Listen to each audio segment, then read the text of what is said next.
दोस्तों, क्या आपने कभी सोचा है कि क्यों पेट्रोल के, दूध के या आपकी रोज़मर्रा की ज़रूरतों के सामान के जो दाम हैं, वो या तो बहुत ज़्यादा बढ़ जाएँगे या कभी-कभार कम हो जाते हैं। तो ऐसा क्यों होता है? क्यों इनके दाम एकदम से बहुत ज़्यादा बढ़ जाते हैं, घट जाते हैं? दोस्तों, ऐसा होता है इन्फ्लेशन और डिफ्लेशन के कारण। तो क्या होता है ये इन्फ्लेशन, डिफ्लेशन जो आपकी रोज़मर्रा की ज़िंदगी को बहुत ज़्यादा प्रभावित करता है, इम्पैक्ट करता है? तो चलिए इसको डिकोड करते हैं, जानते हैं इसके बारे में। दोस्तों बात करें इन्फ्लेशन की, तो इन्फ्लेशन का मतलब क्या होता है? Inflation means a general increase in the price level of goods and service कि जो सेवाएं हैं, वस्तुएं हैं, उनके प्राइस में, उनके मूल्य में जो धीरे-धीरे करके इंक्रीज होता है, बढ़ावा होता है, जो उनके प्राइस धीरे-धीरे करके बढ़ते हैं, उसी को हम बोलते हैं इन्फ्लेशन या जिसको हम महँगाई बोल सकते हैं। कि कैसे पहले जो ₹10 की चॉकलेट आती थी, आज वो ₹20 की है। पहले जो आप एक वस्तु ₹5 में ले लेते थे, आज वही वस्तु 50 की आ रही है। पहले ₹100 में आप मान लीजिए 10 सामान खरीद सकते थे, लेकिन आज वही 10 सामान खरीदने के लिए आपको ₹500 चाहिए। तो ये जो वस्तुओं के मूल्य में बढ़ावा हुआ है, उनके प्राइस में चेंज हुआ है, इसी को हम बोलते हैं दोस्तों इन्फ्लेशन, है ना? मिल्क जो आप दूध लेते हैं डेली, उसके प्राइस भी धीरे-धीरे करके बढ़ते जा रहे हैं, है ना? तो जो प्राइस बढ़ते हैं, इसी को हम बोलते हैं इन्फ्लेशन। समझ में आया? आगे बढ़ें। दोस्तों रीज़न की बात करें, तो इंक्रीज़ इन डिमांड, जब डिमांड में इंक्रीज़ होगा, डिमांड में बढ़ावा होगा, तभी इन्फ्लेशन बढ़ेगी। लोगों के पास ज़्यादा पैसा होगा, तब क्या करेंगे, वो डिमांड करेंगे वस्तुओं की, और जब वो वस्तुओं की डिमांड करेंगे, तो वस्तु बनाने वाले, वस्तु के निर्माता, प्रोड्यूसर उस वस्तु के प्राइस को बढ़ा देंगे, जिससे कि सोसाइटी में इन्फ्लेशन आ जाएगी, महँगाई बढ़ जाएगी। इंक्रीज़ इन प्रोडक्शन कॉस्ट, जब प्रोडक्शन कॉस्ट में इंक्रीज़ होता है, तब भी इन्फ्लेशन बढ़ती है। रॉ मटेरियल, मान लीजिए पहले कच्चा माल किसी वस्तु को बनाने के लिए सस्ता था, आज वो महँगा हो गया। अब जब माल ही महँगा बनेगा, तो बिकेगा ही महँगा, जब बिकेगा महँगा तो महँगाई तो बढ़ेगी। मान लीजिए एग्ज़ाम्पल ले लेते हैं, एग्ज़ाम्पल मान लीजिए आप ले लीजिए कॉपी का। मान लीजिए पहले कॉपी बनाने में जो रॉ मटेरियल आता था, वो मान लीजिए ₹10 का आता था। ₹10 का रॉ मटेरियल लगा के, ₹5 का लेबर लगा के, मान लीजिए ₹15 खर्च करके, ₹5 का प्रॉफ़िट लगा के हम वो कॉपी ₹20 में बेचते थे। लेकिन आज वही लेबर महँगी हो गई। आज वही लेबर 10 की जगह 20 की हो गई, है ना? वही रॉ मटेरियल महँगा हो गया। तो आज वही 20 की कॉपी 40 की बेचनी पड़ रही है। क्यों? क्योंकि हमारा प्रोडक्शन कॉस्ट बढ़ गया, ठीक है? इसलिए महँगाई बढ़ गई। और गवर्नमेंट प्रिंटिंग मोर मनी, कि कभी का गवर्नमेंट बहुत ज़्यादा पैसा प्रिंट कर देती है, जिससे कि सोसाइटी में पैसा बढ़ जाता है। अब सोसाइटी में पैसा बढ़ने का मतलब क्या है? कि लोगों के पास ज़्यादा पैसा आ गया, और जब लोगों के पास ज़्यादा पैसा आएगा, तो ज़्यादा डिमांड करेंगे, है ना? आगे बढ़ते हैं। इम्पैक्ट, दोस्तों इससे इम्पैक्ट क्या पड़ेगा, प्रभाव क्या पड़ेगा? रिड्यूस परचेजिंग पावर, इससे क्या होगा, परचेजिंग पावर कम हो जाएगी। जब लोगों के पास ज़्यादा पैसा होगा, तो सामान महँगा होगा। अब सामान मान लीजिए पहले जो 100 का आता था, अब वो 500 का आ रहा है, तो इसका मतलब 100 की वैल्यू खत्म हो गई। 100 में तो वस्तु आ ही नहीं पा रही, है ना? तो इससे क्या, परचेजिंग पावर कम हो जाएगी। गुड फॉर डेटर्स, डेटर्स के लिए अच्छा होगा, मतलब जिन लोगों ने उधार लिया है, उनके लिए अच्छा होगा। मान लीजिए जब उन्होंने उधार लिया था, तब 5,000 की अच्छी खासी वैल्यू थी। 5,000 में बहुत सारा सामान आ जाता था। लेकिन आज वही सामान 50,000 का आ रहा है, 5,000 की कोई वैल्यू नहीं बची। तो इन्हें पैसा चुकाने में आसानी रहेगी, है ना? इनके लिए आसानी होगी डेटर्स के लिए। Companies might earn more if they sell at higher price, और कंपनी भी ज़्यादा कमा सकती है जब वो देखेंगी भाई महंगाई आ गई है, सामान महंगा बिक रहा है, तो अपना जो सामान है वो महंगा बेचेंगे, और सामान महंगा बेचेंगे तो ज़्यादा प्रॉफिट कमाएंगे, है ना? आगे बात करते हैं दोस्तों, व्हाट इज डिफ्लेशन? डिफ्लेशन क्या होता है? Deflation means a general decrease in the price level of goods and service over time, कि समय के साथ साथ जब वस्तुएं और सेवाओं के मूल्य में कमी आए, धीरे धीरे करके कमी आए, डिक्रीज हो, तो उसी को बोलते हैं डिफ्लेशन। जस्ट उल्टा है ये इन्फ्लेशन का, ठीक है? इन्फ्लेशन में प्राइस बढ़ते हैं, डिफ्लेशन में प्राइस घटते हैं। Example, electronic sometime become cheaper over time, से इलेक्ट्रॉनिक गुड्स हैं, टीवी है, फोन है ना, फ्रिज है, इनके प्राइस धीरे धीरे घटते हैं। अब दोस्तों इनके प्राइस घटने में एक फैक्टर ये भी होता है कि टेक्नोलॉजी का, कि पहले आपके कीपैड फोन होते थे, आज आपके स्मार्टफोन आ रहे हैं। स्मार्टफोन में भी रैम, रोम, है ना, ये देखा जाता है। तो इसीलिए पहले जो फोन 17 का था, आज वो 11 का होगा। क्यों? क्योंकि आज 17 में और अच्छे फोन आने लग गए, इसलिए उस वाले की वैल्यू गिरा दी गई। तो इलेक्ट्रॉनिक में तो एक ये फैक्टर भी होता है।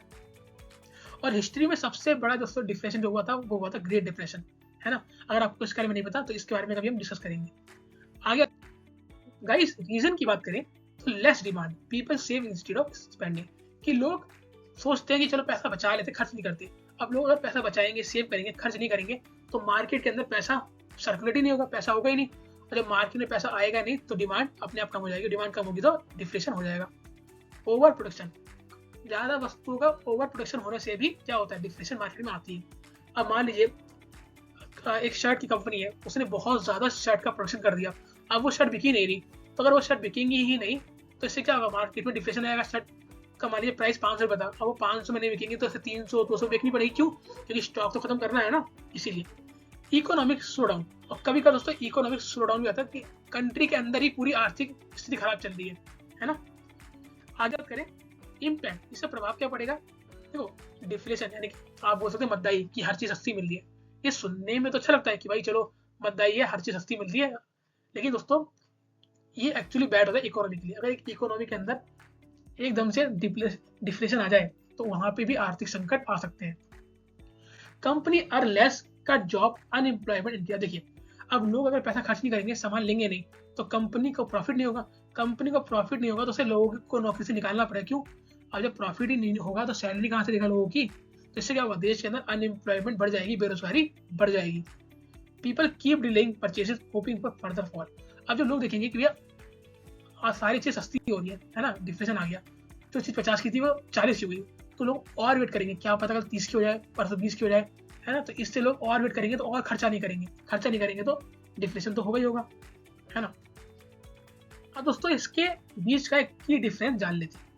प्राइस लेवल की बात करें तो इन्फ्लेशन के अंदर क्या सिखाया हम लोगों ने कि इन्फ्लेशन के अंदर प्राइस बढ़ते हैं और डिफ्लेशन में प्राइस घटते हैं।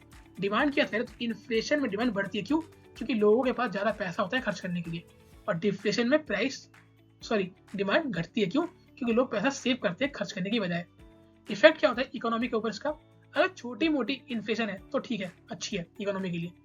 डिफ्लेशन इज यूजुअली हार्मफुल, लेकिन डिफ्लेशन दोस्तों सुनाई देने में अच्छी लगेगी, लेकिन इकोनॉमी के लिए बहुत ज्यादा हार्मफुल होती है। परचेसिंग पावर क्या होती है? इन्फ्लेशन में परचेसिंग पावर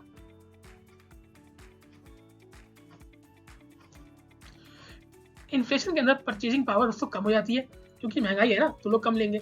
डिफ्लेशन में बढ़ जाती है क्योंकि चीज सस्ती होंगी तो लोग लेने की सोचेंगे। गुड फॉर डेटर्स, इन्फ्लेशन दोस्तों डेटर्स के लिए अच्छा है, जिन्होंने उधार लिया था पहले, और डिफ्लेशन सेवर्स के लिए, क्योंकि यहाँ पे पैसा सेव कर सकते हैं अपना, क्योंकि पहले जो चीज 100 की आती थी जो 50 की आ रही है, तो 50 रुपए तो बच गए ना आपके। आगे बात करें रियल लाइफ इम्पैक्ट की, असल जिंदगी में इसका क्या प्रभाव पड़ता है। अगर ग्रोसरी के प्राइस बढ़ेंगे, अगर जो आप डेली के सामान खरीदते हैं, डेली का यूजेबल गुड्स खरीदते हैं, उसका प्राइस बढ़ेगा तो आपका मंथली बजट भी आपको इंक्रीज करना पड़ेगा। मान लीजिए पहले आपका घर का जो राशन है वो महीने का 10,000 में आ जाता था, लेकिन आज उसी राशन की प्राइस बढ़ गए तो आज आपको 20,000 चाहिए। किस लिए? उस राशन को परचेस करने के लिए।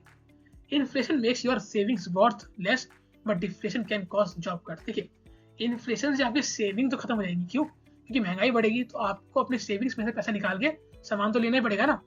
लेकिन डिफ्लेशन में आप सेविंग तो कर लोगे, लेकिन जॉब ही नहीं बचेगी तो सेविंग कहाँ से करोगे? समझे नहीं समझे? देखो इन्फ्लेशन के अंदर क्या है, इन्फ्लेशन के अंदर जब महंगाई बढ़ेगी तो आपकी सैलरी भी कम पड़ने लगेगी सामान लेने के लिए, तो आपको सेविंग्स में से खर्चा करना पड़ेगा। लेकिन डिफ्लेशन के अंदर सेव तो कर लोगे, लेकिन सेव भी तब करोगे ना जब जॉब होगी। जब डिफ्लेशन होगा तो कंपनी जॉब से निकाल देगी, और जब कंपनी जॉब से निकाल देगी तो सैलरी नहीं आएगी, तो फिर सेव क्या करोगे, है ना। तो दोनों तरफ से आप देखना। अब दोस्तों गवर्नमेंट क्या करती है इसे कंट्रोल करने के लिए? जब इन्फ्लेशन होती है, महंगाई होती है, तो गवर्नमेंट क्या करती है? इंक्रीज कर देती है इंटरेस्ट रेट, जिससे कि अगर वो इंटरेस्ट रेट इंक्रीज कर देगी तो लोग पैसा कम लेंगे उधार बैंकों से, और जब बैंकों से पैसा कम लेंगे तो खर्च भी कम करेंगे। अब इंटरेस्ट रेट दोस्तों सिर्फ बैंकों पे नहीं, इनकम टैक्स हो गया, जितने तरह के टैक्स हो सब में वो रेट इंक्रीज कर देगी, जिससे लोगों के पास पैसा खत्म हो, कम हो। जब लोगों के पास पैसा कम होगा तो क्या करेंगे? वो रिड्यूस स्पेंडिंग, खर्चा भी कम करेंगे, है ना। और डिफ्लेशन में गवर्नमेंट क्या करती है? उल्टा करती है, इंटरेस्ट जो कम कर देती है, जिससे लोगों के पास पैसा बढ़े। लोगों के पास पैसा बढ़ेगा तो ज्यादा खर्च करेंगे, है ना।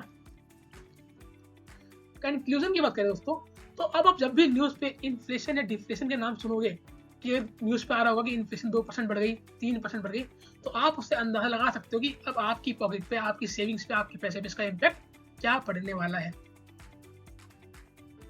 तो दोस्तों आज के क्विज की बात करें, if the cost of vegetables keep decreasing every month, अगर हर महीने सब्जी का दाम घटता जा रहा है तो आप इसे क्या बोलेंगे? तो इसका आंसर कमेंट बॉक्स में देना, ठीक है। इसी के साथ दोस्तों आज सोचो समझो सीरीज में यहीं तक। मिलूंगा आपको नेक्स्ट संडे में किसी और नए एपिसोड के साथ, कुछ और नया सीखेंगे, ठीक है। तब तक के लिए गुड बाय।